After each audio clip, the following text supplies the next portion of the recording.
You want answers? Well, so does he. He's Alex Jones on the GCN Radio Network.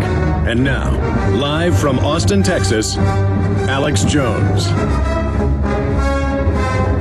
We are now into hour number 2. Tommy Pallotta, filmmaker of such films as Scanner Darkly, Waking Life, is going to be premiering some key information with his new production here first. This has never even been publicly discussed. So that is coming up in the third hour. I am going to go into overdrive today with the full fourth hour transmitted to our radio stations. So just want to give everybody a heads up on that front right now. 4-hour transmission today. But right now, let's go to your phone calls. Mike in Michigan, you're on the air. Yes, Alex, I wanted to ask you about a book, get your thoughts, and not discuss necessarily where the origins are, the validity of it, but have you read The Protocols of Zion? What's your thoughts on that? Yes, I read it. I actually bought a copy of it in Walmart about 15 years ago. Hard to believe Walmart sells those, but I'm told they still do. And the political ideas of manipulating and controlling people that are contained in that book is a lot of the tricks that government uses. But you can go back to 2,040-something years ago and read The Battle for Gaul by Julius Caesar. And he talks about ways to manipulate the population.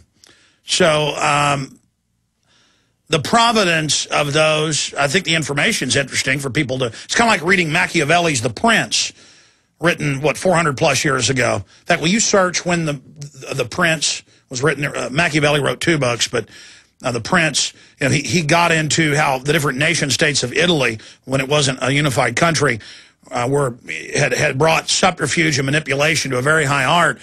It's just that the protocols in the last 100 years got wide publication, and of course it was said that Jews, that rabbis had written it, and then there were reports that it had really been put out by the czars to have purges or pogroms against Jews. And a lot of people thought, wow, this is the first time these systems of control have ever been discussed, but it's not really the first time.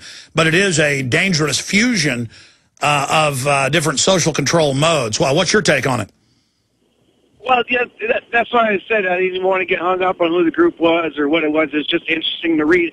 One of the things I want to ask you also along with that is that the New World Order has been able to be a very cohesive group behind whatever ideology they want to be behind. And us that are fighting it, I want to know, how can we have an individual initiative but still have a cohesive force under what banner would that be? Well, look, if you come out with one group that's with a leader, they can kill that person, they can cut the head off. But ideas are bulletproof. No army can stop an idea whose time has come.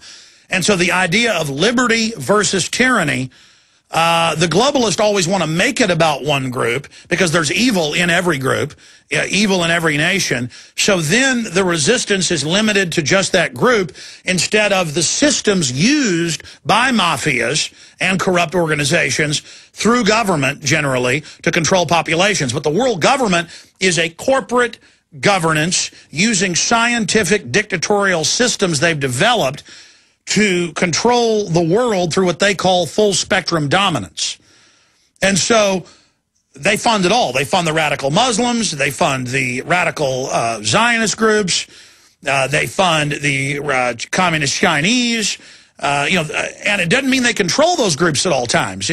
They set them up to then finance both ends and play them off for a desired outcome. Does that answer your question? Absolutely. Thank you.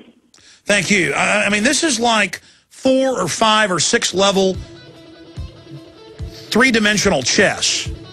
It's really an art form to be able to even understand it.